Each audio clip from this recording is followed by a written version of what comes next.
Ladies and gentlemen, you're probably wondering what you're looking at. Well, Z always has to start a video off with showing something on his phone. I think every episode we've had on the show, it's got to be a picture on his phone. This right here is a picture of N's bed. I have no shame. Zero shame. No, it's bad. I've told N for years now that I always wake up in the morning and first thing I do when I get up is make my bed. Always. How about you tell him last time you changed your sheets? Well, it's been a couple weeks. Z, I don't make my bed. I don't care to make my bed. I'm getting back into it. You know, I'll fluff out the blankets and stuff like that, but I'm not making my bed. It's not even that. It's not even the fact about getting back in it at the end of the day. Obviously you do, but it's just the fact of like that's how you just start your day off. Like start your day like doing something that's in like a minor way productive, and it just makes you feel good. Like, and it maybe takes 30 seconds, and maybe takes 30 seconds to make your bed. I know. Where's the rule? Where's the rule? Where's the rule? It's because it's an unwritten rule for an adult. It's really not. Well, I would love to hear Jason's input on it because I'm sure she would like a clean bed to come into at the end of the day when you guys don't do anything, but when you guys come back at the end of the day and the bed's all, looking nice for you guys to sleep in. Yeah. You don't really care what you have to say because half the things you say are pretty much irrelevant. And half the things that you say are unpopular, and half the things that you say, you just live a very, very odd lifestyle. So yeah, I live an odd lifestyle. Might as well call you Aaron Rodgers. Well, how we doing today? And today is Memorial Day. That's why we put the American flag in the back. It's one of your least favorite days of the year. Yeah. He has zero respect for anybody that's done anything for this country. And here we go. Well, zero respect. Again, I woke up earlier today. I was grateful to wake up and woke up about 20 minutes ago. So, and happy Memorial Day to you and your family, and we're happy to be here. Yeah, I'm sure you are. I've heard otherwise. Yeah, well, 2 words, and 2 words, Disney World. What are you doing on Memorial Day, Z? Not much, and we're just kind of hanging out. Gonna record. We're gonna go work out after this. Probably do a stream later. So, not really too much. We got the laundry going. So it's a fine day. It's a fine day. Well, we know you won't be playing football today. No, we won't. So, in case you guys are wondering, you haven't seen us for a couple weeks. I went up and saw Nate. Today's Monday, the 29th. So not this past weekend, but the weekend before it. I went up to Pittsburgh and we hung out for like 3-4 days. I returned on Monday. Or no, Sunday night. Sorry. I returned late Sunday night. And the next day, the game got canceled. and then here we are a week later and there's no games. Yeah. So Z has another 2-week stretch of buys. and next Monday has a 70% chance of rain. Yeah, so it might be 3rd week of buys. And I just, I feel like at this point they're getting tired of hearing us talk about it, but it's never going to change. No, it's not, Z. No, it's not. So the thing is, guys, is we're going to keep talking about it until the season's over, because I guess the season's going to go on for 3 years. Yeah. Because the season started at the end of March. Yep. Here we are almost in June. Yep. So that's terrible. And it's only a 7-game regular season. Yeah. We still got 2 regular season games left. And then we got the playoffs. And then you got playoffs. You're telling me there's not going to be one cancellation in between that end? Z, the season's not getting over until the end of July. Oh, man. Eric. Yep. He doesn't care. No, he doesn't.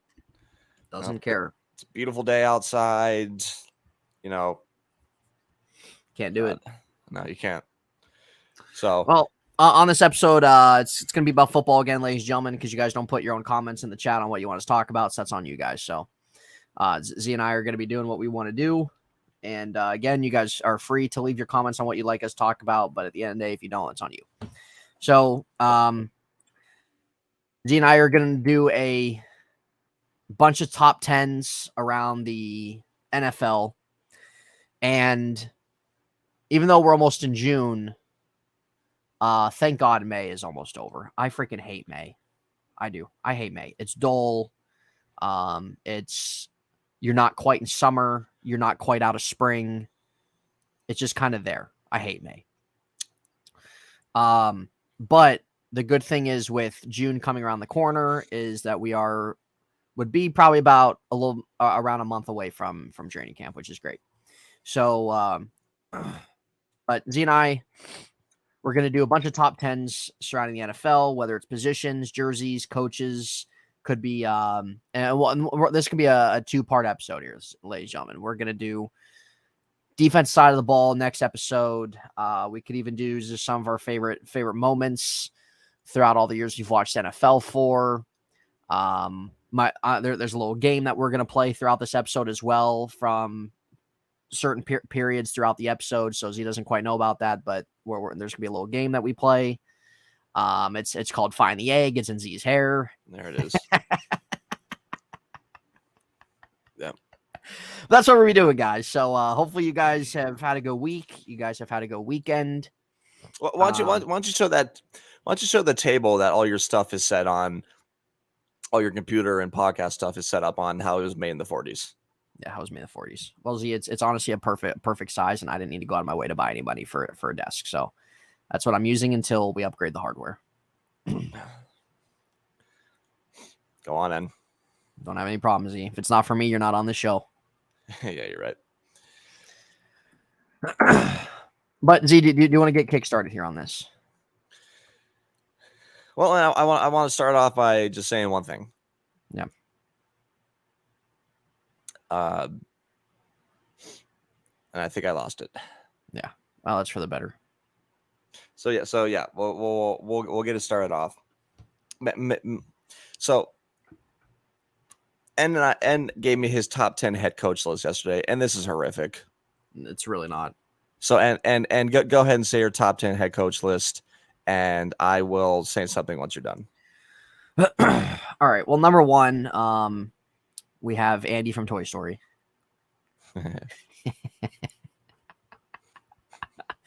No, we have the Walrus, Andy Reid. Yep. Number 2, I put Kyle Shanahan. It's fine. The reason why Kyle Shanahan's number 2, I think you just look at his success over San Francisco since he took over head coach. He knows how to. He's probably the best offensive coach with his offensive personnel in the league. He can really make anybody thrive in the way he runs his offense. Number 3, this is the one Z did not like. At number 3, I have Mike Tomlin at number 3. And the reason why I have Mike Tomlin at number 3, don't really care what Z has to say, because he was crying because I had him over Bill Belichick. Bill Belichick overall is a better coach, no question about it. But Bill Belichick's arguably the best coach that has coached in the NFL. But when I look at what the two have done the last 2 years, Belichick has had losing seasons. Mike Tomlin hasn't. Mike Tomlin's got more from his team than Belichick hasn't. And Tomlin the last 2 years hasn't really had anything special of a team. They've kind of just been like an above average. I think you look at last year, the work Tomlin did getting his team to a game out of the playoffs was pretty remarkable with all the question marks, all the uncertainties, the struggles that were going on throughout that year. Belichick got his team to the playoffs once over the last, since Tom Brady left, since 2019. And Belichick hasn't really done anything with that team. They've fall flat in free agency. They haven't drafted well or anything like that. So I think I have various reasons as to why Mike Tomlin ahead of Bill Belichick right now. So Z doesn't like that, which is fine. He doesn't have to. I know he thinks his own opinions. I know that his own thought process, his own style of life is the way everybody needs to be living. But if that was the case, everybody would just be miserable. There probably wouldn't be a single person left on this planet because they would probably cut their own head off. So there's things I admire about Z, about his way of thinking, about his lifestyle. There's a lot of things that are just absolutely a freaking migraine. But don't care what he has to say about Mike Tomlin. Really don't. As you can see, he just looks like a freaking chicken sitting there in the chair. God. He looks like the freaking logo on his visor. What's like being the Ravens logo, Z? What's like being the Cardinals logo? What's like being the Eagles logo?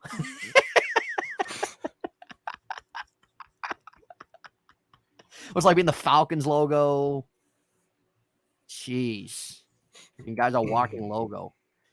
But number 4, we'll put Belichick at 4. Number 5, we have Sean McVay. Reason why Sean McVay's 5. Guy's been to 2 Super Bowls. I don't know what Z's shaking his head about. Sean McVay's a good coach. Last year wasn't ultimately his fault. Played with 3 different quarterbacks. Nothing to work with on the offense. And that honestly comes down to the Rams management in the sense of how they've managed their team, but they went all in on one season. Number 6, we have Pete Carroll. I like what Pete Carroll's done. Seattle's projected to be a 4-win team last year. Pete Carroll got the best out of that team. Pete Carroll's always competitive every year. He always has his team as a playoff team or a borderline playoff team. He's won a Super Bowl.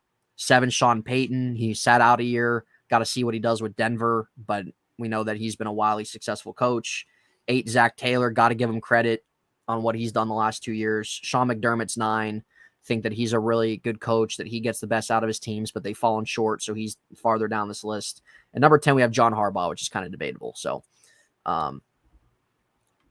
that's my top 10 of the head coaches. That's an order of my head coaches. Don't really know what he's shaking his head about because he's probably going to have a similar list. John's number 1. EDC's number 1. Newsom's number 1. God, Z, just freaking cry. You don't have to agree on everything there, but freaking cry. Am I able to speak now?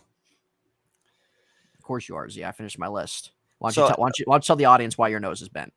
Well, so the first thing that everyone's going to see is how much of a joke this guy is, because I sat there silently while he kept going at me over and over again. So he does the same thing, everybody. Just look back at every video. Just look back at every video. So who's the one that stays composed then? Who's the one that stays composed? Now, here's the thing. Definitely not you. Your list is horrific, right? Yeah. And so you're contradicting your own words by saying, like, Tomlin's done more the last 2-3 years over Belichick.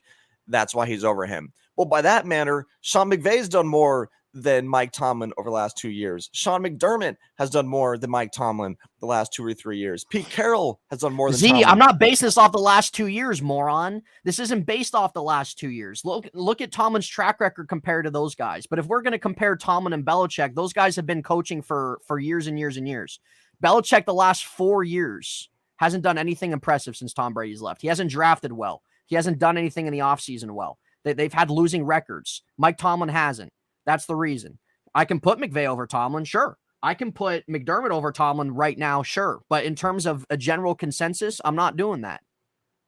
How many coaches in the NBA would you take over Greg Popovich? Right now, arguably 1. Exactly. So times, I get the part where times change and things evolve, where you want to go with it, maybe a younger coach who has a different play style and has the same kind of swagger and mojo to what the league plays now today. And Tomlin fits that mold. But over Belichick, I know the Patriots are freaking dry as a pencil, and I know they're not going anywhere. But over Belichick and Z, if you want to play the Greg Popovich card though, like that, and that there's been nobody in the NBA that has things like Andy Reid and Kyle Shanahan have done. That's exactly why they're over Belichick. There's one person, Spoelstra, that you can probably put over Popovich, arguably. There's been nobody in the NBA that's done it consistently. There's been no coach in the NBA. So that's a terrible freaking remark. That's a terrible remark. And you know I'm right. Well, you gotta love how this guy's camera's frozen. Yeah, my camera's frozen. And I'm not going ever until in my entire lifetime put Tomlin over Belichick, and that's fine. I'm not coming at your list, but at the same time I am. It's a horrific list. That's your list. Well, that's fine. Well, and I'm sorry, but your connection is looking just horrific. Well, all right. Well, and fix that. Listen, it's a terrible list. Oh, it's a terrible list. I definitely think Tomlin's a top 7, possibly top 5 coach, but I mean, over Belichick, I mean, I don't even know if now today I'd put him over Sean McVay. You know, we're in an offensive league where offensive head coaches are such a big thing, and you can see how N put it with Andy Reid and Kyle Shanahan's 1 and 2. That's kind of undoubtedly 1 and 2, but I don't know. I do not agree with this list one bit. If you guys agree with the list, just let us know. But I think it's a terrible list. While we wait for N to come back, I'll go ahead and give my top 10 head coach list. So I agree with the part with N of 1 and 2 being Andy Reid and Kyle Shanahan. Number 3, I put Belichick. Yeah, I know the Patriots are boring, but they have this pretty much the same exact record as the Steelers last year. So I don't know why the N's thinking like the Steelers are so superior than the Patriots are. So give me. All right. Welcome back. So well, Z, don't worry, I'll edit all that out. Yeah, you'll edit all that out. I think it was pretty funny. Yeah, well, we'll edit some of it out. Yeah. All right, so continue on with what you're saying. Z, restart here with what you're saying. Well, I'm just kind of naming out my head coach list. Well, you have to restart because I didn't hear it. Well, I don't really want to rephrase myself. You're gonna have to do it, Z. I'm not gonna have to win. I was just stating that we're in an offensive league, and a lot of offensive head coaches are going to be in the top 10. I put Tomlin on my top 7, probably on the verge of top 5. But if we're on the topic of who, like, we're on the topic of track records, we're on the topic of who is just the better head coach in the present day, and it's you just got to compare and contrast. Like, you can make the case for Sean McVay goes over him, right? I'm not gonna put Sean McDermott over him. Well, Z, I don't even know what your list is right now. What number are you even on? Well, I was naming that. Have you even done number 1 yet? Yeah, I said 1 and 2 are the same as yours. Okay. Number 3, I put Belichick. Now, number 4, Brandon Staley. Yeah. Z, that guy's got 1 season left. All right. At number 4, yeah, people are gonna have a different list, but at number 4, I'll go with Sean McVay. Okay. Yep, Sean McVay goes at number 4. At number 5, this is kind of a tough one, but I think I'm actually going to put him just over Tomlin, and that's going to be Sean Payton. I think they have the same exact track record. They have the same exact kind of impact on a team in 2 different ways. But I'm going to put Sean McVay over him just due to it being an offensive league. I'm going to put Tomlin at 6. Tomlin goes at number 6. Mike McDaniel's not going to my top 10. I don't care what anybody says. He hasn't done anything to warrant top 10 coach. I don't know why people just get on their knees for that guy. All right, so number 7. Yeah, number 7. Yeah, I'll put Pete Carroll. Okay. I put Pete Carroll. I had him at 6. I don't know why you were crying about that. Freaking shaking your head when I put Pete Carroll at number 6. You're spot after. Freaking rewatch the video once this gets uploaded. You'll see. At number 8.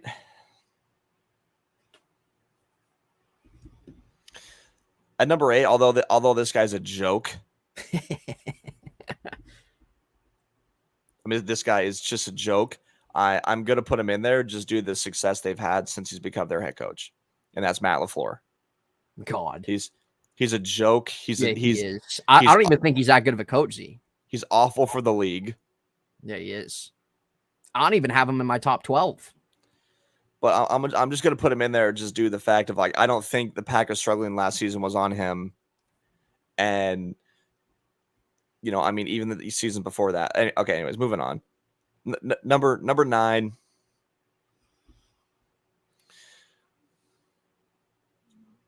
I'm weighing this between two different guys. At number 9, I'll go with. I'm not putting Zach Taylor in my top 10. Okay. No. He's not going to my top 10. So at number 9, give me Sean McDermott. It's fine. Exactly where I had him. And I think at number 10, I'm going to go with. I'll see about putting Brian Dable or like Dan Campbell, but like they haven't had more. Z. They got to do more. They haven't had success. So I think at number 10, I'll stick with. I'll put John at number 10. That's fine. So Z ultimately doesn't have much of a different list ultimately than I do. Z's got pretty much 9 out of 10 of the same coaches that I do, just different spots. I didn't complain about McVay being ahead of Tomlin. Didn't complain about Belichick being ahead of Tomlin. Sean Payton and Tomlin, whatever. Like I think Tomlin's better. I think Tomlin's done more than him, but I think Sean Payton is arguably a Hall of Fame type head coach himself. Don't have a problem. Nick Sirianni. Not even close. No. Not even close. No, he's terrible. So, like Zach Taylor, I don't really quite know what to think about him, but since he went to Super Bowl and AFC Championship in back-to-back years, and the Bengals have built a pretty good thing, that's why I put him at 8. But as you guys notice the difference, I don't really know what was so contradictional or so different compared to my list and Z's list, and why he said it was horrendous and god-awful. We had 9 out of 10 the same coaches, just some of the placing was different. Yeah, but I still don't understand your logic when it comes to like placing people based on their track record or placing people based off like Z. Listen, I'll tell you. You have to when you rank coaches, you can't just base them off of the last 2 years. You have to go off of what they've done and where they're currently at. You have to balance out both sides. That's exactly why Tomlin hasn't won a playoff game in 6 years, but Tomlin's having a winning season every year. Tomlin has his team competitive in the playoffs or borderline in the playoffs every single year, and no other coach does that unless that they have like a super team or a really great team or something like that. Tomlin hasn't had that in a little while. So guy's never had a losing season. There's no other coach that can say that. And with what he gets out of his players, what he gets out of his teams each year, compared to some of these other teams and some of these other teams that have good coaches that finish with losing records or fall short or disappointing, that's exactly why. But then also you factor into also what some of these coaches have done recently. And that's why I think it's okay if you put McVay or you put Kyle Shanahan or you put a couple other guys over him. That's fine. But you have to respect what these coaches have done as well. It's not just what you did for me last year, or the last 2 years. It's a mixture of both, because you have some coaches that have been in the league for 4 years and who have had a lot more success than Tomlin, or you have coaches who have been in the league longer term. And so then I don't understand why you would put Zach Taylor and Sean McDermott over John Harbaugh. Are you serious? Z, John Harbaugh's had losing seasons. Harbaugh doesn't get the best out of his players. Harbaugh hasn't been in Super Bowl in over 10 years. McDermott's had winning seasons with the Bills. He's been in the playoffs. Zach Taylor's been to AFC Championship and a Super Bowl already in his first 3-4 years. Zach Taylor's had a losing season. 1. What has John Harbaugh done, Z, in the last 10 years? Tell me. He's had losing seasons. He's won 1 playoff game. So again, you're referencing to John Harbaugh, which is the same thing. The Ravens at the end of the year are always in the playoff hunt. So I don't understand what you're trying to say when it comes to you're one side here and you're one side over here. Like they don't come together. Like okay. I know your peanut in your head doesn't quite grasp all this. And your list is awful. Yeah, it's awful. It's awful. Z, when you rank coaches, when you're doing a ranking, unless your ranking is based off of going into this season, which mine isn't, you have to factor in what these coaches have done longer term, depending how long they've been in the NFL for and what they've done recently. Shanahan's been a head coach since 2019. Everything he's done since 2019 warrants top 3 category. Absolutely. What Mike Tomlin's done since 2019 doesn't come close. But what Mike Tomlin also has done more so than a lot of these other coaches is getting the best out of his teams, not having a losing record, either being in the playoffs or shortly outside. And you look at everything else he's done in his career. That's exactly why. John being at 10 hasn't done anything since 2012. He's had losing seasons with his teams. He's had losing seasons with teams that should have been better. You look at the Ravens in 2019. They were the best team in the league, and they didn't even win a playoff game. They haven't won a playoff game. They've only won one playoff game with Lamar Jackson. That's horrendous. So, yeah, John's 10 compared to what all these other coaches have done. Pete Carroll over Harbaugh all day. These other coaches who have been in the league for 3-4 years and what they've accomplished, that's why John's 10. John's done good things. John's had a good coaching career, but you have to factor in everything. You can't factor in everything when you have coaches that have only coached for 4 years, but yet they've accomplished quite a bit in their first 4 years compared to what John has. But then John's over these other coaches because you look at John's longevity. You look at what he's done. You look at what he continues to do. It's not hard to understand. Well, I very much disagree with your logic, but I'm not going to rebuttal on it. Well, because I think I'm right, Z. So I don't even think it's an opinion. Oh, all right, but moving on to the next list. Which list do you want to do, End? Well, Z, let's do tight ends. That's fine. So ultimately, with the head coaching list, Z and I have 9 out of 10 same coaches, and yet got guys just in a freaking diaper. So never seen anything like in my life. I'm in a diaper. Again, people are going to see that End's the one going off, and I'm the one sitting here. I mean, just look. I mean, look at this guy's shirt. It's sleeveless. Yeah, it's just a cutoff tee, Z. What's wrong with it? All right. Moving on to tight ends. Jeez, why's your nose crooked? Yeah. Again, notice how he says the same thing every time. Because it's right. Because it's true. Because it's reality. And there's a million things that right off this podcast. I hope you do, because there's a million things like say. Well, I'll see you later.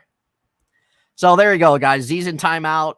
Guy thinks he knows everything. Guy thinks that he's smart. Guy thinks the way that he lives is perfect. Z will welcome you back in the chat if you're well behaved.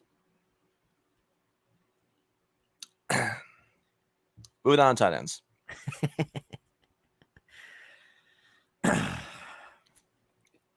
Go ahead, Dan. I'm listening. Well, Z, I did my list first. Why don't you do your list first here? Well, number one, we all know what number one is. It's not even close. I don't care what anybody says. Yeah, Mark Andrews. Yeah. Oh, that wouldn't surprise me. I guarantee Andrews at like 8. Well, you know, he hasn't had the same track records. Like, God, I mean, I know this guy just woke up an hour ago. His brain's not working, how it should be yet. Anyways. Number one, undoubtedly, Travis Kelce. There's no reason. I never understood the George Kittle, Travis Kelce argument. That's awful. George Kittle doesn't stay on the field. Travis Kelce does. Travis Kelce's a better pass catcher. I don't care what anybody freaking says. Right. Oh, George Kittle can block better. Okay, good for him. I think George Kittle's great, but when's he on the field? Right. So, Travis Kelce. When you look at production, it's not even close. It's not even close. Then. So Travis Kelce is an easy number one. Number two. Yeah, I think an easy number two goes to George Kittle. Okay. I think obviously his being on the field, but when he is, he's game changing. I think Noah disagrees with you. I don't care. So number two is an easy George Kittle. Number three, I guess I'll go ahead and put Mark Andrews number 3. Okay. I'll put Mark Andrews number 3. Now, this is where the list just gets mid. Injuries. Dude, all the time when you look at tight ends in the NFL over the years, like tight end has always been like the thinnest position in terms of like elite talent, and like it's just always had the biggest drop off. Yeah. So again, like I might put some guys on here that are maybe coming off an injury or something, but they deserve to be on the list for what they've done. All right. Moving on to number 4. I'm gonna put Zach Ertz. Okay. I feel like I'm gonna be missing somebody here. But if you are. But number 4, I'm gonna put Zach Ertz. All right. No, Kyle Pitts is not going in my top 10. God. So number 4, goes Zach Ertz. Number Okay. 5. Now this one's a debatable one, but he's on this list when he's playing as Darren Waller. Okay. So at number 5 goes Darren Waller. At number 6, yeah.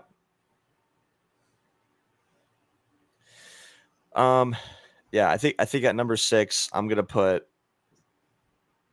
No, I mean 6 through 10 is just interchangeable. Mm-hmm. So at 6, I'll put. I got another debatable one, but based off last season, I'm gonna put Evan Ingram at number 6. Okay. Put Evan Ingram at number 6. Number 7.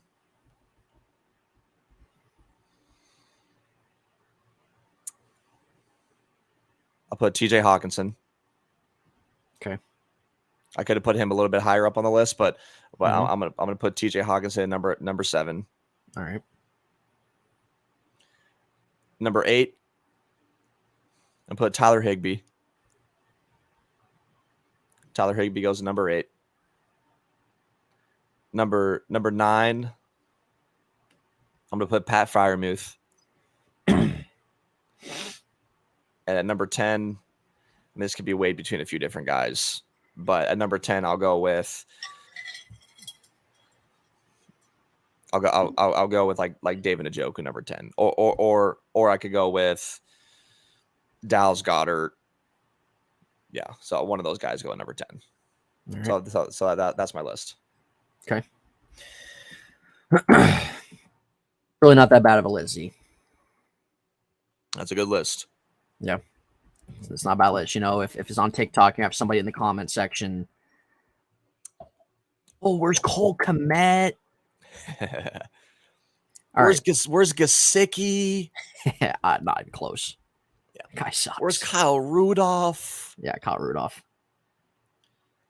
Hunter Henry. All right. So I agree with you. First top 3, 100%. My top 3 as well.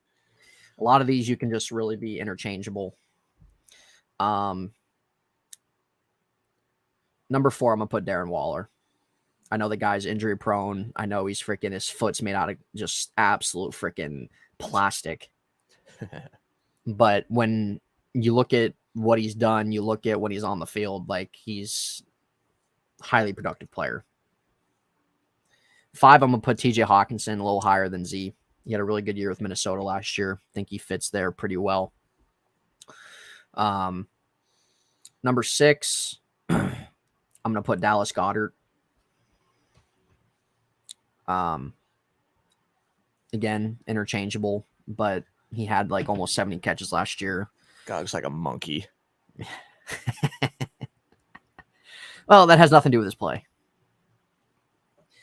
Dallas Goedert, we're gonna go number 6. I'm on my fantasy team as well last year, I think. Had a little over 700 yards. And how'd you do? LZ, we finished middle pack. Like he does every year. Yeah. Well, it's either it's either playoffs or we finish game above 500. So, like I said, we're changing the way we do things this offseason. So, yeah. Goddard 6. Number 7. I'm gonna put Freiermuth at 7. I think he's really started to come into his own since from his rookie year to now. Number 8. What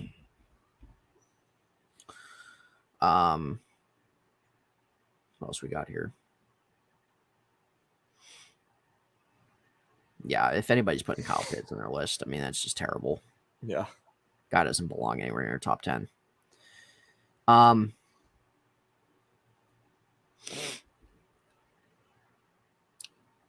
Number 8, I'll put Zach Ertz. I think I could maybe put him a little higher. But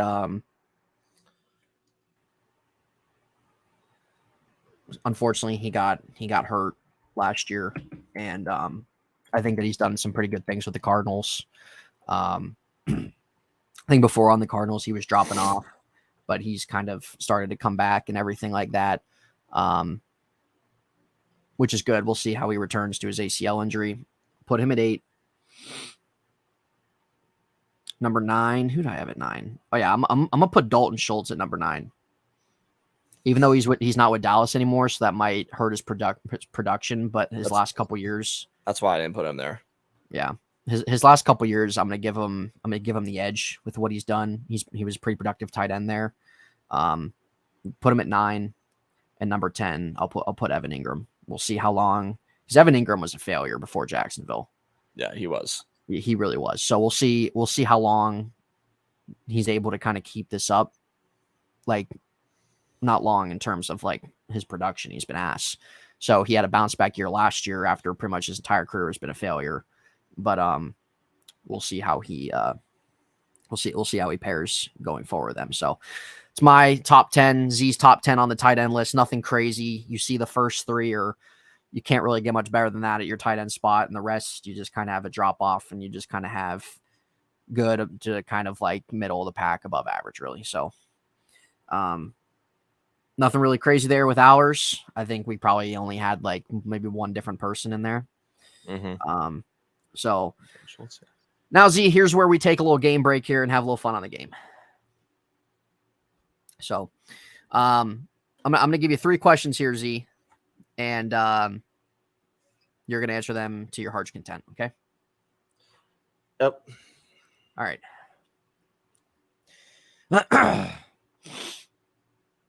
Buy or sell?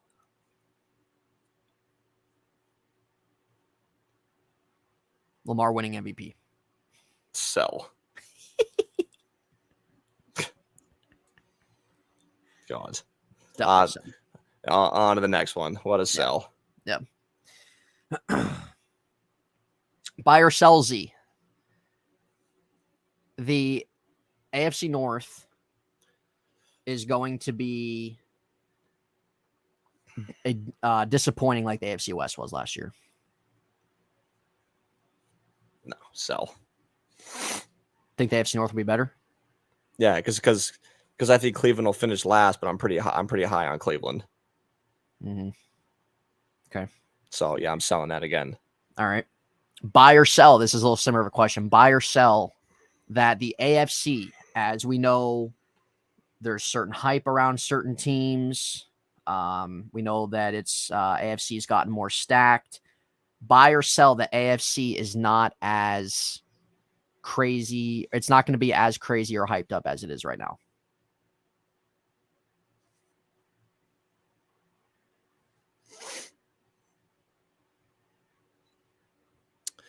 Yeah, I'm buying that. So you think it's going to be? It's not going to be as big of a thing as what it's being projected to be. I don't care about Buffalo. Yeah. You know, I don't care about the Jags. I don't really care too much about Aaron Rodgers being with the Jets. Of course, I'm excited about all this, but I mean, I think just the NFC, just with, you know, just like the Niners and the Cowboys and the Eagles, is just so much more competitive. You know, I think so too. I think when you look at the AFC, you just have like, people are just kind of just looking at like the team's quarterbacks and like, oh, this and oh that and blah blah blah, and don't really factor into everything else. Oh, Herbert. Oh, the Chargers. Oh my God, we love them. They're contenders every year. Colin's favorite team. Oh, I mean, you can't go wrong with that organization. Their jerseys are amazing. Their head coach is amazing. Their roster is amazing. Yeah. Everything about that team is just amazing. Yeah. Colin. It's everybody. Z, I don't even have them winning 10 games.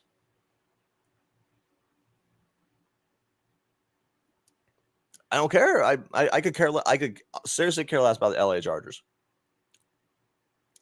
And say they're the most overrated team this year. 100%. Yeah. And they are every single year. Well, they are every year. Well, Z, I'm on the same train as you. I don't think the AFC is going to be this big juggernaut like a lot of people think it's going to be. I think that you're going to have at least one, like 2 of those hyped up teams being disappointments. Would you agree with that? Yes. All right. And then last, before we transition back into our top 10s, game's not over yet, believe me. Last, but not the end of the game here. The Chiefs are going to go back to Super Bowl, buy or sell. Sell. Okay. I'm gonna take the Bengals. Bengals get back. Yeah, I'm gonna take the Bengals. Okay. All right. So that's a little buy or sell there with Z, part 1 right there, ladies and gentlemen. Yep. All right, so let's continue on with the top 10 here. Z, let's go to running backs. Yeah. Top 10 running backs in the NFL. Well, this is gonna be a tough one. Yeah, it is. I actually had to take a little bit of time to think about this one. Of course, like I'm obviously I know who's going to be in the top 10, but you know where you're going to rank them is everyone's might have a different opinion on this. But number 1, it's not going to change my mind. It's Derrick Henry, number 1. It's not going to change. Absolutely. So what that guy has done, dude, he's a Hall of Famer. There's no question about it. Yeah, and he still has gas in the tank. Right. So I'm going Derrick Henry, number 1, and no one's going to change my mind on that. No. See, Derrick Henry or Jamal Charles? Yeah. I mean, Jamal Charles was like a 4-year wonder. Yeah. All right. At number 2, again, this is where it gets this is just where it automatically gets tough. Well, it does. This is where it just automatically gets tough. But at number 2, man,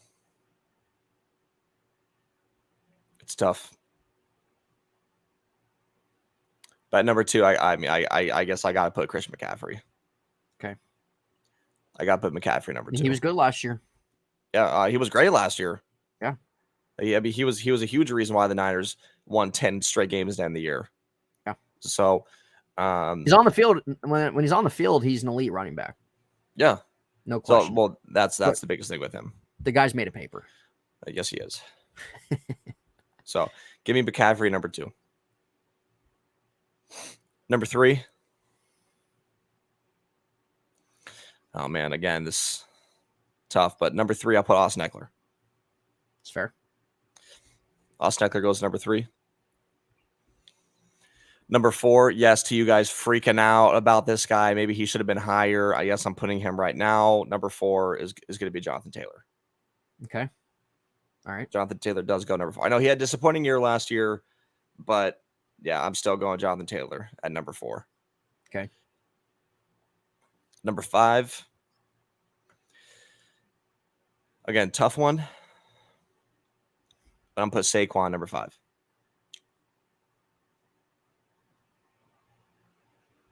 I feel like Z, you're gonna have a lot of Browns fans hate you for this. Well, he's coming next at number 6. Chubb's not number 2. I'm a big fan of Nick Chubb. I like him. I liked watching him at Georgia. I like watching him in the league. So Nick Chubb, again, who is a tier 1 running back, goes at number 6. All right. Just so I make sure, so no one gets tight around here. Well, they already are tight, Z. Yeah, they are. And should post this little clip on Brown's Twitter. Where's Gabby at? See, she's blocked. Yeah. All right. So at number 6 goes Nick Chubb. At number 7,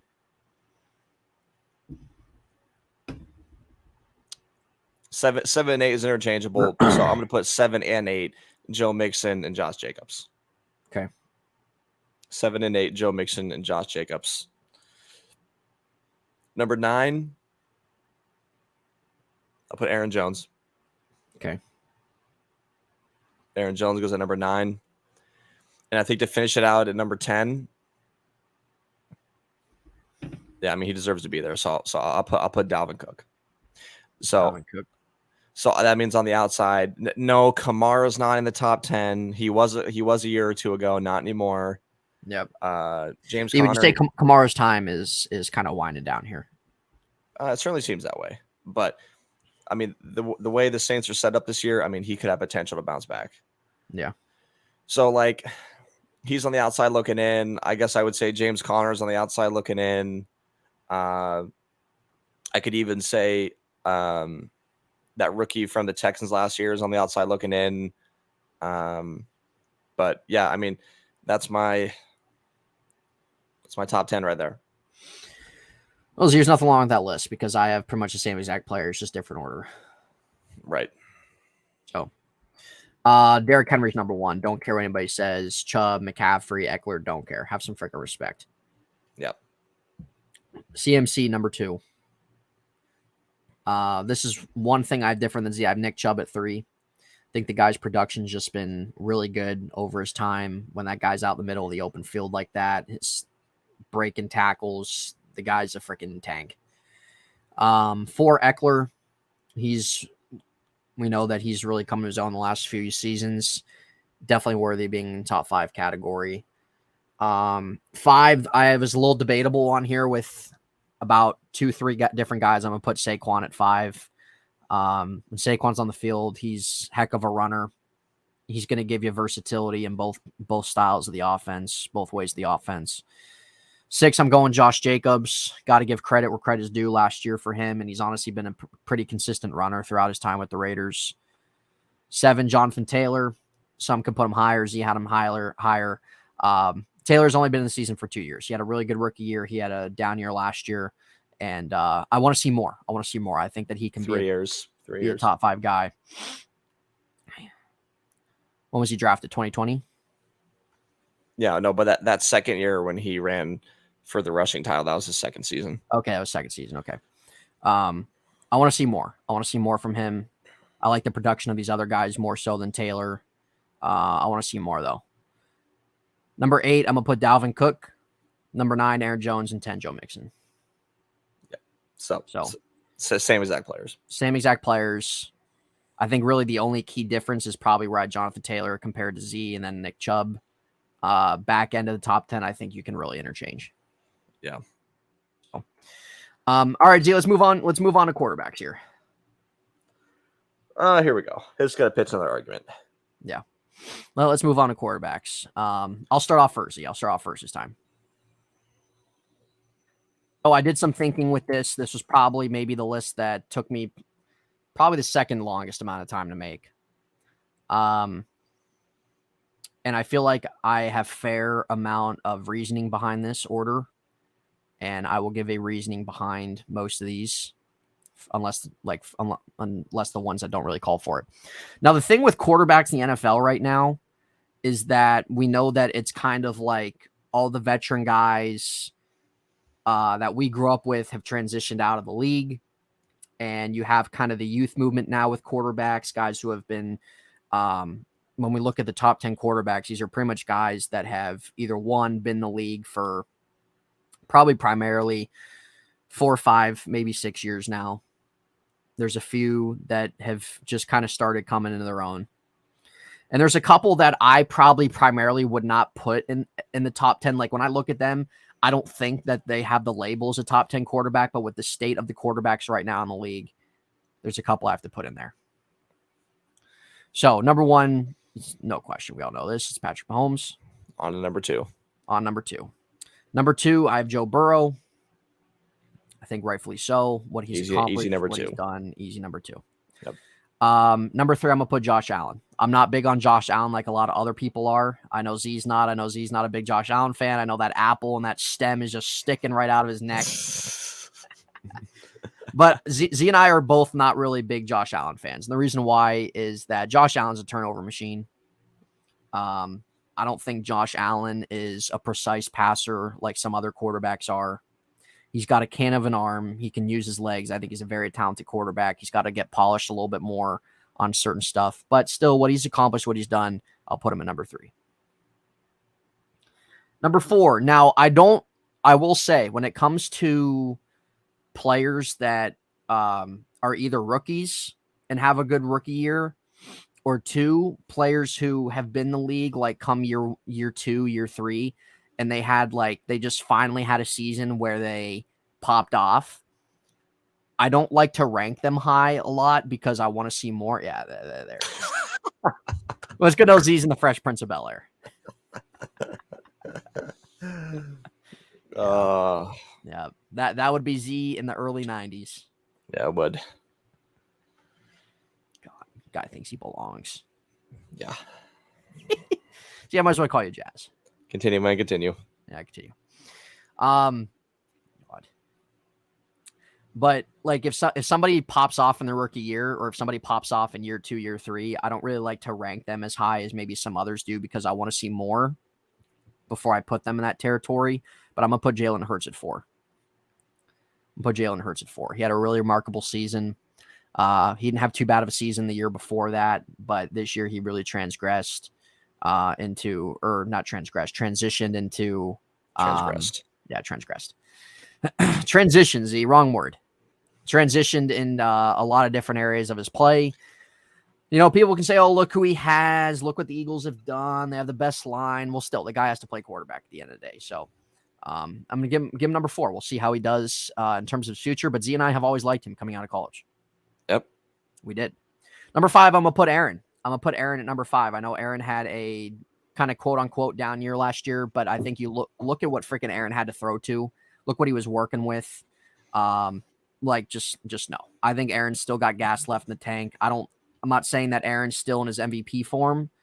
I don't think that he'll win another MVP, but I think that he can still be a 30 touchdown passer. You just got to surround him with guys. Number 6, I'm going to put Justin Herbert. I don't think Herbert's top 5. I think Herbert can be a really good quarterback in the league. I think he can transition into really being an elite type quarterback, like in the upper echelon, like top 3, 4. But he's got to do more. He's got to accomplish more. I think he might be the most overrated quarterback in the league, if not one of them. That doesn't mean he's not good. That doesn't mean that he can't be an elite guy. But I'm not on the Herbert train like some of the other guys are. But I still like him a lot. He's got a very strong arm. I like what he's done since his rookie year as well. So I'm going to put him there at 6. Number 7, we're going to put Lamar. Lamar, former MVP.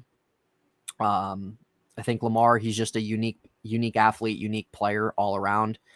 He's never been quite my cup of tea, but I'm interested to see how if he really is going to transition his game more so into being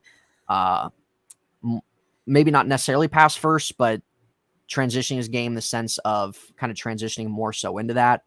I think Lamar's a little bit of an underrated passer than what people give him credit for, but I want to see Lamar really transition more so in terms of his passing ability, especially for his longevity. And when I look at what Lamar's done, he can't stay on the field. He hasn't been healthy.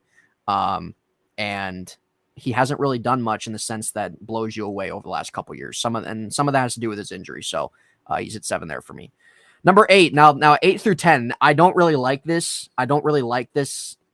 Quote unquote kind of back end of my list, but I feel like I don't really have much of a choice. Number 8, I'm going to put Stafford. Stafford was injured. Yes, Stafford was injured last year, but I think when you look at what Stafford has done, what he's accomplished, who knows if he's ever going to recover from this elbow injury. We don't know how serious it is. So he either can come back and maybe be a comeback player type of the year guy this year, or we're going to look at him and say he's done. But I'm going to give him benefit of the doubt. I'm going to give him credit for what he's done. And I'll put him there at 8. Number 9, not big on this guy either, but I'm going to put Kirk Cousins at 9. I think he's been a little underrated over the last 2-3 seasons. He throws for a lot of yards, and stuff like that. He just falls short in prime time. He can't win a freaking playoff game. And honestly, when I look at Kirk Cousins, I don't look at him as top 10. But when we look at the state of the quarterbacks in the league, I feel like I'd take him over other guys. And number 10, I'm going to put Dak. I'll put Dak at 10. I think Dak's a little bit of a turnover machine. I don't think he has like the greatest arm in the league. But he still has led the Cowboys to successful seasons. He still has had some good seasons. I think that he's a quarterback that you can win with, but I've never viewed him as a guy that would ever be in the upper echelon of the other guys. So that's just the thing with current NFL quarterbacks is like some of these guys I might have in my top 10 that normally I wouldn't, because like there's not enough there from some other guys. One guy actually forgot Trevor Lawrence. I'm sorry about that. Trevor Lawrence, another guy I forgot. I'll put him at 8, move everybody down. We'll put Dak at 11. Yeah.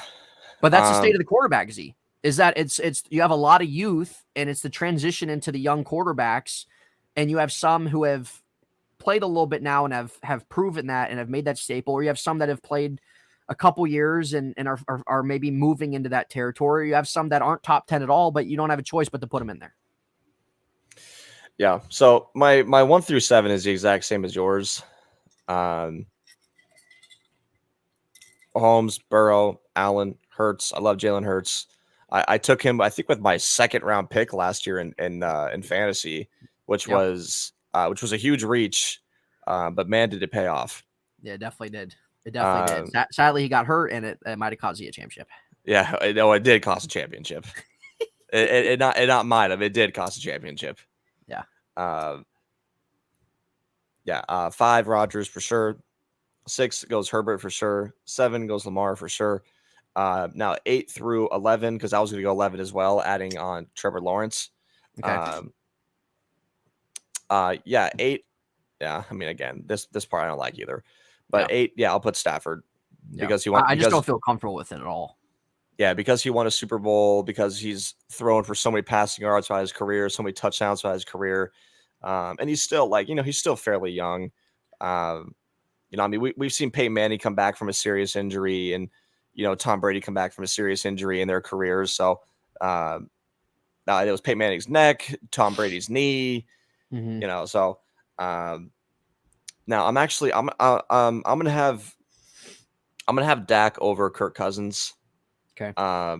Neither of them can win a playoff game. No. Or at least a big playoff game. Yeah. I can't remember last time Kirk Cousins won a playoff game. See, I don't even know if he has. Has he? He's had to win at least one. So I'll say I'm gonna have Dak over Kirk Cousins, and I'm not gonna put Trevor Lawrence over Kirk Cousins yet.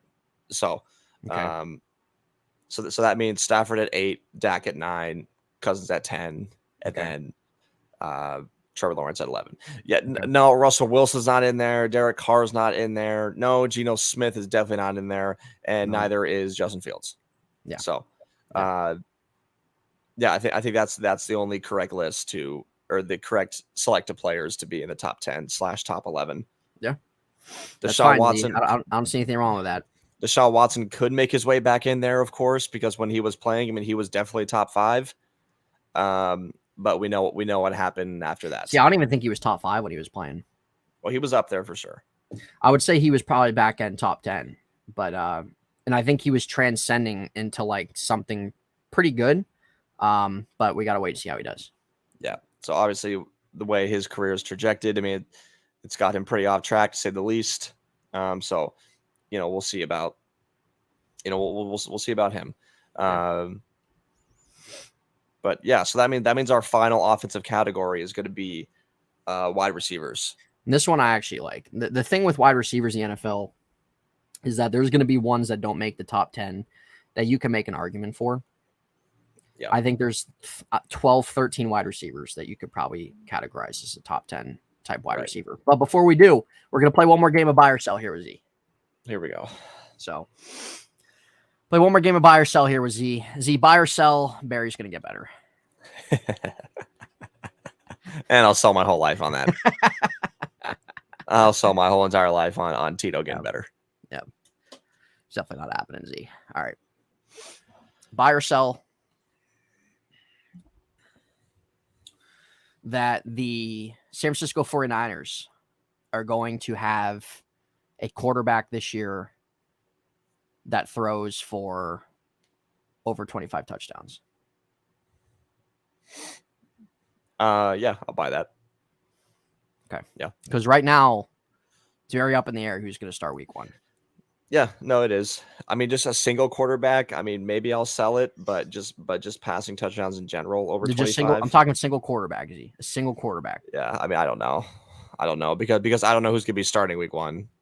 That's the thing. That's the thing you got to sell on. So if that's the case, then I'll sell on it. But for now, I mean, whoever's going to start week 1 and however they, I don't know. Their quarterback situations, honestly, like one of the weirdest things I've probably ever seen. It's very bizarre.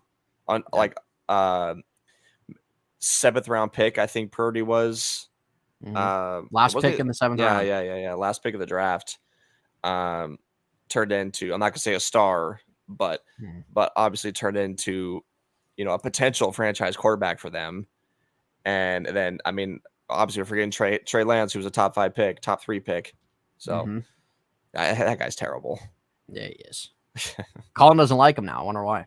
Yeah, I wonder. Yeah. All right, Z, buy or sell. Bijan Robinson wins Rookie of the Year. Yeah, no, I'm selling that. I'm buying it. I'm all in on the Atlanta Falcons running game.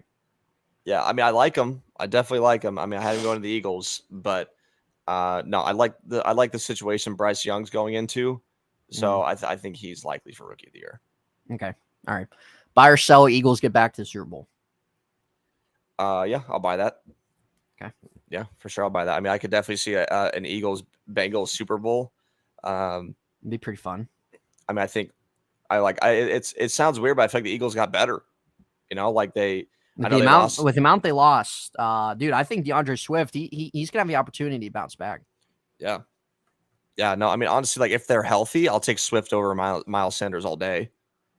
Yeah, I would too. And they had probably the steal of the first round, getting Jalen Carter, and then they take Nolan Smith. I mean, they just completely restocked. You know, they got rid of some guys who were aging, I guess, maybe mid to late 20s, and they just I'm not gonna put it that way. I'm not gonna put they lost guys who were aging. They more just like had their priorities straight and realized like, hey, like the money that we have to give out has to go towards Jalen Hurts, probably eventually has to go towards Devonta Smith. Yeah. Now losing CJ Gardner Johnson's gonna hurt him, but Replacing him no. with Terrell Edmonds. Oh yeah, I forgot about that. But still, I'll take Gardner Johnson all day. So like getting Jalen Carter and pairing him with Jordan Davis, Fletcher Cox still there, Fletcher Cox, Nolan Smith, Nakobe Dean, who they drafted last year. Yep, it's pretty nice. Yeah, it's great. It's great. They brought back their other corners that people were worried they were going to lose, and Slay and Bradbury. Yep. Still got your veteran presence back there.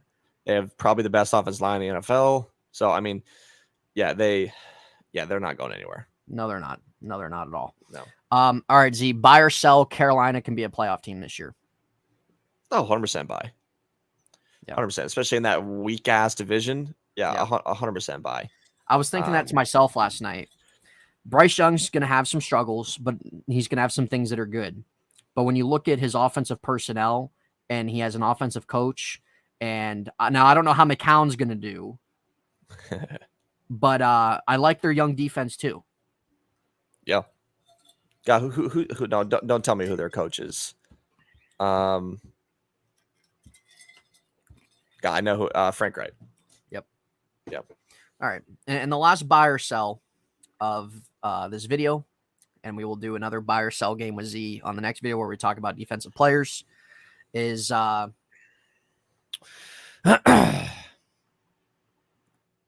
you buy or sell that all three of Seattle's wide receivers are going to have 900 plus yards?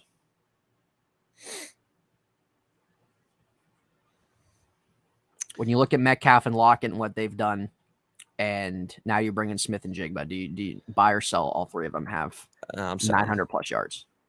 No, I'm selling.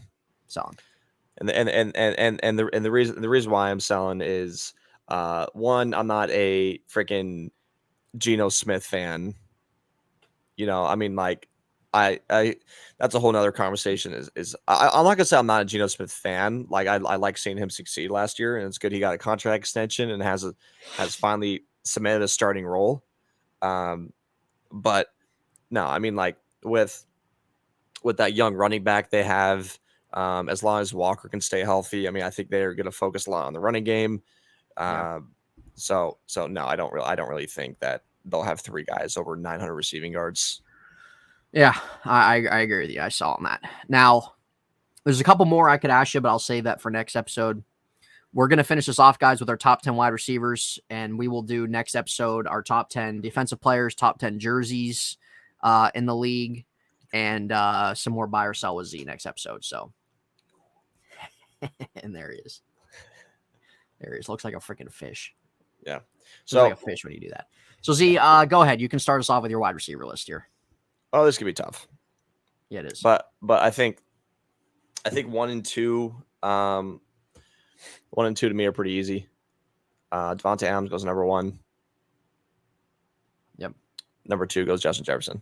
Really? Devontae Adams, number 1. Yes. Devontae Adams goes number 1. Justin Jefferson goes number 2. All right. Number 3. Yeah, again, I don't think it's debatable. I think you got to put Tyreek Hill number 3. Yeah. You would just say Tyreek Hill could be a Hall of Fame player. Yeah, 100%. So Tyreek goes number 3. Number 4, again, I think undebatable, goes Stephon Diggs. Okay. Stephon Diggs goes number 4. Number 5. I'm gonna put this guy just based off his historic season, Cooper Kupp. Okay. And he was on pace for another great season last year before he got hurt. So Cooper Kupp, he's number 5. I think those 5 to me are just like literally the top 5 quarterbacks and running backs. Like it just doesn't. To me, it doesn't change. Okay. Number 6.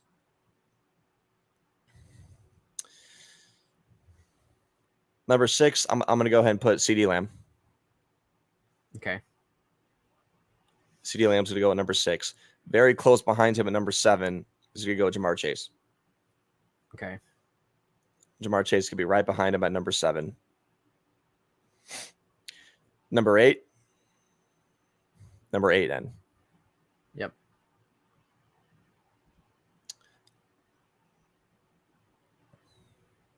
Yeah, I think I'm gonna put this guy at number 8. Sure. Yeah, number 8 goes AJ Brown. Okay. AJ Brown's gonna go at number 8.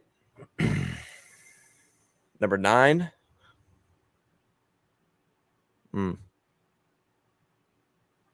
I guess I'm gonna put him. But at number 9, I'm gonna put D-Hop. Okay. DeAndre Hopkins to go at number 9, and then I'll put at number 10. I'll see about putting like Mike Evans. No, I was honestly thinking about putting Jalen Waddle, but no. Mm-hmm. Keenan Allen, no. Definitely not. So at number even Amari Cooper, close, but no. But at number 10, I think I have to put him. I got to put Deebo Samuel. Okay, I think that's fair, Z. Yeah. So again, there's like 3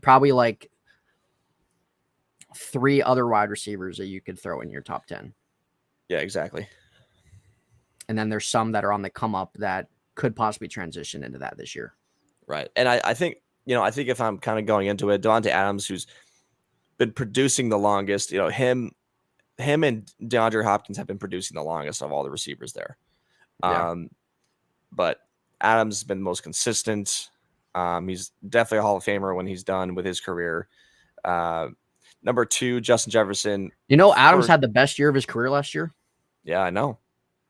Yeah, and he's like 29. With Derek Carr, out of all the years he was with Aaron. Yep. That, like I said, number 2, Justin Jefferson. What can you say about that guy since he's came into the league? Number 3, Tyreek Hill. Again, the same thing. The fastest receiver probably the NFL has ever seen. Who'd I put number 4? Yeah, Stephon Diggs. Again, consistency. Never seen that guy drop a pass. Number 5. Who the hell did I put at number 5 again? Cooper Kupp. Yeah, again, I already said why I put him at number 5. 6, CeeDee Lamb. He's officially cemented himself as the number 1 receiver, not only for Dallas but just in general. 7, again, Jamar Chase, the same thing, cemented himself. That number 8. Did I put D-Hop at number 8, or who did I put number? AJ Brown. Yeah, AJ Brown again. I think him showing last year how his first year on the Eagles. He was just unbelievable. So, AJ goes to number 9. DeAndre Hopkins, again, longevity. Yeah. But based off the last couple of years, him not playing, him just being a freaking nuisance in the locker room. He goes number 9. And number 10, Debo would have been higher like a year or 2 ago. And he still can be higher because he's such a Swiss Army knife. But again, yeah, Debo's still a number 1 receiver, so it's just hard. It's hard to rank that list. Yep. No, it is, but I think when it comes to that list, all 10 are worthy of being considered top 10. Yeah. I know you're looking at that spot on the ceiling that hasn't been cleaned. Well, and there's a bug walking along the wall right now. Yeah, there's a bug. I wonder why Z leave that back door open all day. Yeah, I don't leave it open, and that does. Yeah. Well, it's a top 10 that all can be considered top 10. As we said, there's probably a few other guys that you could always make the debate for. My top 10, I definitely think that you can make a case for Adams or Jefferson as number one. I'm going to put just Jefferson at number one. Number two is going to be Devontae. Devontae's been the best receiver in the league for quite a bit of time. But I'm going to say I'm going to put Jefferson at one, Adams at two. Tyreek Hill at three. Hasn't last year, first year of the Dolphins, didn't drop off at all, even though a quarterback was a big drop off, but didn't drop off at all. Doesn't matter where that guy's going to play. He's going to give you production. Number four, I have Jamar Chase. Now, Z won't agree with that one. When I look at Jamar Chase, he had a fantastic rookie season. Last year, he still wasn't bad last year. Not as good as his rookie year. But I think the ceiling for that guy, I think the ceiling is very, very, very high for that guy. And I think he's going to be a top 5 wide receiver for years to come. Now, I could be with Z as well and put a couple other guys over him just in terms of what they've done as well. But I think I'm just more big so on what Jamar Chase has done his first 2 seasons and what the future holds for him. So I'm going to put him at 4. Cooper Kupp 5. Crazy with Cooper Kupp because when he came in the league, like he was doing okay, but we know like his Super Bowl year is really when he took off and had that huge breakout season. And last year he was on pace for another one until he got hurt. So Cooper Kupp still belongs in the top 5. He's really elevated his game. He's always been an underrated wide receiver, but when he got a better quarterback and everything like that kind of changed for him, and you see what he's capable of doing. We'll see how things go this year. I don't really quite know with their quarterback situation, stuff like that, but Cooper Kupp's still worthy of being top 5. I'm put Diggs at 6. You can make a case for him being top 5, but again, as he kind of said, consistency, the guy always shows up. Diggs is definitely worthy of being up there. 7, I'm going to put AJ Brown from the Titans and his production there, going to the Eagles and having the best year of his career. AJ Brown's going to be a menace. Really like him a lot. And he was still a beast on Tennessee, even with Ryan Tannehill there. Yeah, he was. And now he had the best year of his career, and he fits perfectly with them and what they do offensively. So, as long as he's on the field, as I don't see why he wouldn't be, don't see why he wouldn't have another great season. Now, number 8, Z did not have this guy in his top 10, but I give credit to this guy, even though there's times he can be hot and cold. But he's had a very underrated, very good career. He does show up every season. He does. And I respect that a lot. I respect the consistency, and I think that he's still in the back end of the top 10. I'm putting Mike Evans. Yeah, so I knew you were going to say him. And the reason why, one, that guy's the son of Marshawn Lattimore. And 2, and 2, you know, and because you've had him on your fantasy teams, you know there are games where he doesn't catch a pass. Yeah. He doesn't catch a pass. Oh, or he'll catch 1 or 2 for 4 or 5 yards. I know. I love Mike Evans. Mike Evans is top 15 to me. But no, sometimes when he doesn't show up, he is non-existent. Yeah. Yeah, I agree. Mm-hmm. I agree. Which is fine if you don't want to put him at 10. I'm putting him 10 just in the sense of he still, when you look at him by the end of the season, each and every year, he still shows up. He still has higher end numbers. The games that he does show up, he can just pop off. And I don't know how he'll do this year with Baker. But even before Brady, he was still putting up some good number. He was putting up really good numbers. Yeah. He was. And Evans has been a top 10 guy probably throughout his career for sure. But I'm going to give him respect. And even though in terms of consistency isn't quite as up there as some other guys, there might be a couple guys I leave out that might have some more consistency than him. But I think just really his impact and what he brings to that Tampa Bay team offensively You can't replace it for them. So putting him at 8. Number 9, I'm gonna put D Hop. The guy hasn't been available for the last 2 years, but I still think he has gas left in the tank. I think if he can stay on the field and freaking get a better haircut, I think he can be a pretty productive player for who's ever he's on. He's still a great talent, but he's at 9 because his availability last 2 years, and we got to see where he goes and can he transition that off of kind of being a bum the last 2 years. We'll see, but I have confidence he would. But again, just another guy that's been upper echelon wide receiver territory. He's been a top 5 wide receiver for X amount of years. I still got to give him credit. Number 9. Number 10, a lot of people you can put here. I'm going to put Deebo Samuel, though. Think what he's done since 2019 when he came on the scene. He's a very unique wide receiver. And if you can't make a guy like that work in your offense, I don't know what to tell you. Speed, rushing attack, catching, getting down the field.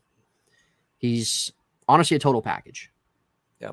And I know Deebo didn't have the year he had in 2021 last year, but still, when you look at his body of work and what he's capable of doing, I put him there. So CeeDee Lamb, I could put in there. Amari Cooper could put it number 10, sure. Jalen Waddle, I've thought about putting in there, but I feel comfortable with my list. And I know Z feels comfortable with his. And there's going to be a couple guys that we don't have in there that are going to make that jump after this year. Yep. Yeah, maybe a guy like T. Higgins. Yeah. I don't know, maybe a guy like maybe Chris Godwin being healthier this season compared to last season. I feel like they kind of rushed him back. Yeah. Maybe Terry McLaurin. I don't really quite know. Yeah, let's see, Terry McLaurin. I mean, who knows? If we're going even deeper with it, I mean, I don't know, maybe a guy like Christian Watson. I know we also forgot DK. The DK is another guy that I didn't give an honorable mention to, but he's definitely in an honorable mention. Yeah. But other guys that are, Garrett Wilson. Yeah,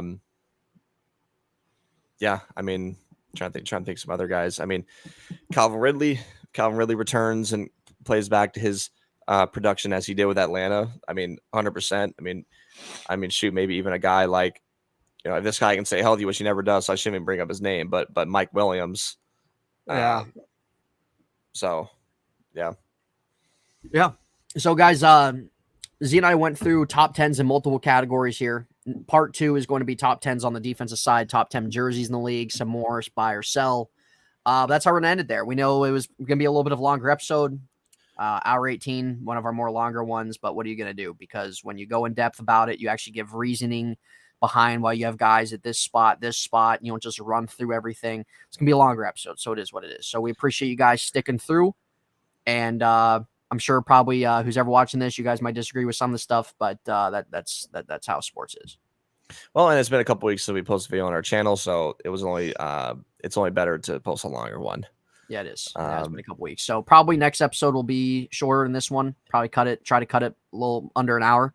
Probably have a little bit less to cover as well with this because we went through quite a bit of categories here. But it felt good to be on the podcast. Yes, it did, man. Yes, it did. So we know how this ends. I don't think you let me say a quote last time, so we're gonna say it this time. We'll say it this time. Yeah. It's very, very simple. Very simple. So for all you guys going through a tough time, like I think I started off every single time saying that, but just remember that bad news is good news in disguise. So keep your heads up through tough times and get through it because there's always a rainbow on the other side. You guys enjoy the rest of your week, and we'll see you guys. You'll probably see this probably tomorrow on Tuesday, and I'll be recording again later this week, so you'll see us twice.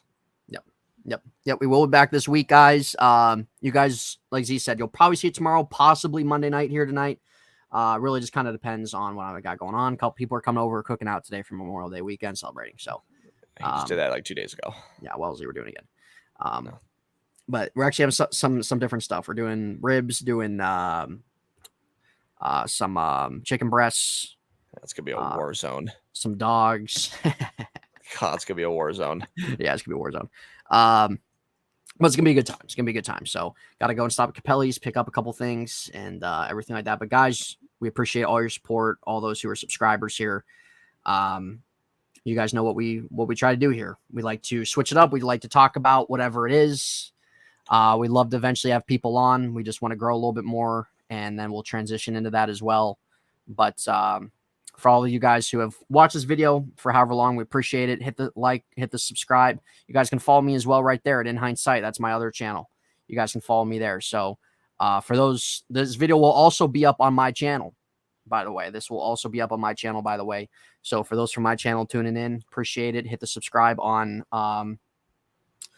who are these guys. So we'll be back this week, guys. But again, thank you for your support. We always appreciate it. Leave some comments in the comment section, guys. If you want to, let us know about your thoughts on our top 10 list. Who would you add? Who you agree with? Who you don't agree with? But right into there, Z. So at the end of the day, guys, happy Memorial Day, and we will see you guys later this week.